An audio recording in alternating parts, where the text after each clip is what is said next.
안녕하세요. 캐나다 뉴스9 배하나입니다. 올 한 해도 하나TV에서는 직접 취재한 생생한 뉴스 전해드리겠습니다.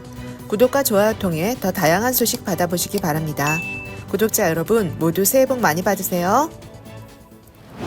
첫 번째 뉴스입니다. 트리도 총리가 의원총회를 앞두고 결국 사임을 발표했습니다. 폭락하는 지지율과 자유당 내부의 압력을 더 이상 견디지 못하고 결국 기자회견을 통해 당이 새 지도자를 선출한 후 당 대표와 총리직을 사임할 것이라고 밝혔습니다. 작년 10월 말 약 20명의 자유당 의원들은 이미 트리도 총리의 사임을 촉구하는 서한에 서명한 바 있습니다.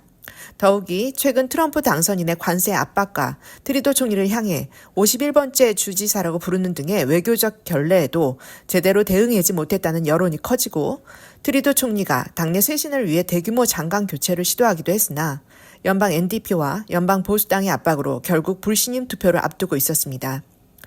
폭락하는 지지율과 당 안팎의 압력으로 트리도의 사퇴 및 조기 총선이 확실시되고 있었지만 결국 트리도 총리가 사임을 발표함으로써 연초부터 캐나다 전국은 변화의 급물살을 타고 있습니다. 다음 뉴스입니다. BC주 감정평가원에서는 올해의 부동산 공시지가를 발표했는데요. 감정평가원 웹사이트에서 바로 확인하실 수 있습니다. 이 사이트에서는 개인의 공시지가 외에도 지역별 평균 금액, 재산세 부과 기준 등도 살펴볼 수 있습니다. 웹사이트에서 직접 확인해 본 결과 올해 공시지가는 작년도보다 평균적으로 다소 낮게 책정되어 있는 점도 주목할 만합니다. 한편 언론에서는 3일 발표된 공시지가를 통해 BC주에서 평가액 1위를 차지한 주택에 대해 높은 관심을 보였는데요. 지난 11년 연속 BC주 최고가 자리를 지키고 있는 곳이죠. 세계적인 스포츠웨어 브랜드 룰루레몬 창업자 칠 윌슨 씨의 저택으로 발표되었습니다. 8,200만여 달러를 기록한 이 저택과 함께 1, 2위를 차지한 주택은 각각 키칠라너와 포인트 그레이에 위치하고 있었습니다. 3위는 독특하게도 개인 소유의 섬이 차지했는데요. BC주 감정평가원은 500채의 고가주택 중 152채가 해안 지역이라면서 자연 경관과 도심이 어우러진 것이 보호들의 선호도가 높은 것으로 분석했습니다. 다음 뉴스입니다. 최근 한국에서 발생한 무한 공항 사고의 분석에서 비행기보다 10배 이상의 규모를 가진 조류 무리가 충돌했을 것으로 추정되어 안타까움이 더해지고 있습니다.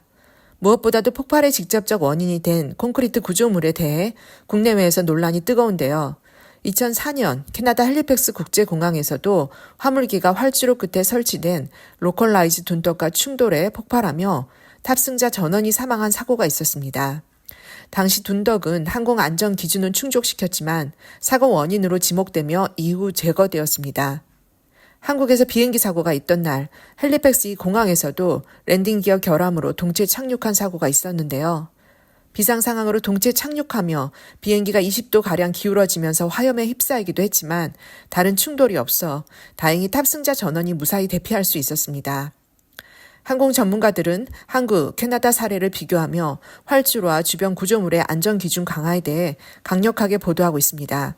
다음 뉴스입니다. BC주 이비수상가 연하마틴 상원 원내 부대표, BC주 재정위원회 위원장인 최병하 의원은 하나TV를 통해 신년사 및 한국 비행기 사고에 대한 안타까움을 전해왔습니다.